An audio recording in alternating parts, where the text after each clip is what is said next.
So past a couple of minor art dips in the first two-thirds of this episode, and a couple of the bullets clearly not hitting the characters just because they had to stay alive for the next scene, I honestly think this is a near perfect episode of Golden Kamuy, at least for myself, so much so, this might be one of my favorite episodes of the series, period. I like it that much. I mentioned it last week that the only thing that I thought was really missing with this second season was some of the classic scenes we were getting in the first season. Our characters like Sugimoto, the cultural and cooking and historical lessons that would be presented, and just the characters being themselves around one another. And with this new season, we've had a lot of newer characters and a lot more emphasis on the actual story, which is a good thing, but I wanted to see the group back together, which I thought would happen because now we have this alliance, and that's exactly what happened. The first 8 minutes or so of this episode, I thought the action was extremely well done, and so much so I think it's actually the best action sequence we've had out of the first and now with what we've seen of the second season. What I like about it is the variation, the fact that they're all going back to the house to basically see, is there any clues left behind? Because it's logical to think not everything could have been covered up. There had to be something forgotten. Like, there was one of the suits that was kind of left underneath that he didn't pick up, so if they could find that, if they could find any sort of clue, they would be able to figure out how to tell a fake from a real kind of skin suit. The fact that they go back, I thought was nice, and the fact that they are burning it down with them inside, that's an interesting narrative device. Having the characters trapped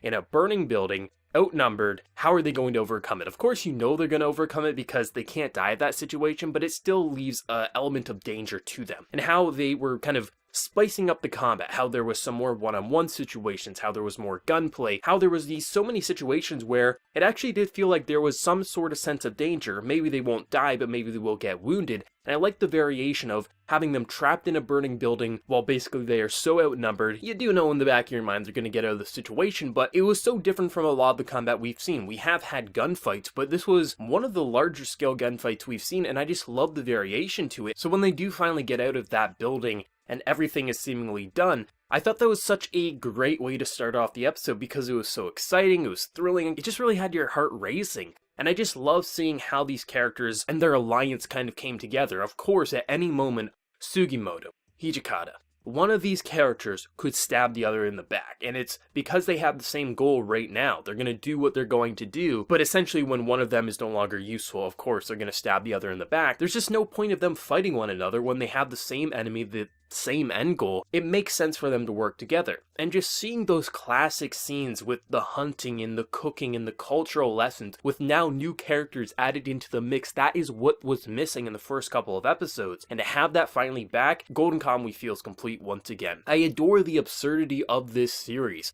I adore how Sugimoto doesn't like Ogata, and he's just trying to find any way to punish him, and how we have a character now who's not going to go along with the chants when they cook food, who's not going to eat the brains out of a bird. It is just so humorous and entertaining to see characters doing the things that we saw in season 1, but now we got new characters who are a bit against the idea of some of the absurdity of the Ainu culture, and then we have one character who is just, he doesn't care if he's liked or not, he just wants to have a seemingly normal life as he works together with people he doesn't want to work with, but for the benefit of getting gold, it makes sense to do so. I love that. It just reminding me of so much of that season 1 glory days where you have the absurdity, you have Dick Sensei, you have characters named Boner, like just having all these characters seeing where they're going, seeing the fortune teller again, the Escape King actually having a guilty mind right now, realizing that if he doesn't tell Sugimoto that he betrayed him and he was giving information away, he could very well die. And of course I feel like he probably does think of him in some sort of a way as a friend, which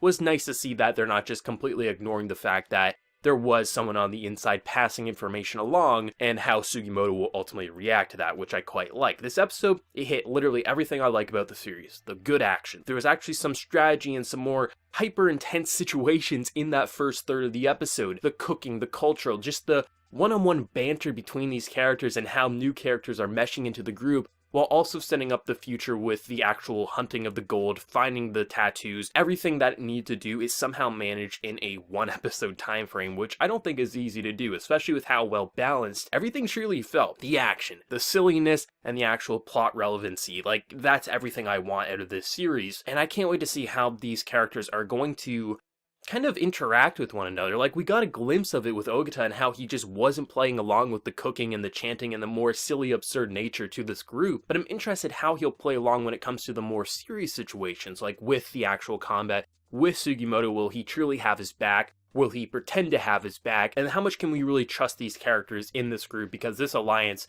is really just happening because the enemy of my enemy is my friend, but at any moment, one of them is going to stab the other in the back, and that's amazing. Like I mentioned, there's a couple of art dips in the first, I'd say 2/3 of this episode, but for the most part, I liked how the characters were looking, I liked how they were moving, and I just really love the absurd nature to the animation when they do want to go above and beyond. And I do like the fact that this wasn't just an action and silly episode, there actually was stuff setting up future events for this season. Really, Golden Kamuy second season has been a very fun ride, and they kind of balanced everything that I wanted them to. The only thing that I thought they were missing was just that classic season 1 vibe of the characters meshing together, and they brought that back. So no complaints right now from me for this series, but let me know whatever you thought of this episode down in the comment section below. Did you love it? Do you hate your favorite moment? Whatever you're feeling, let me know. Be sure to like the video if you did enjoy, and also hit that subscribe button if you want to see more content from me in the future. So until next time, everyone, please take care and have a good one.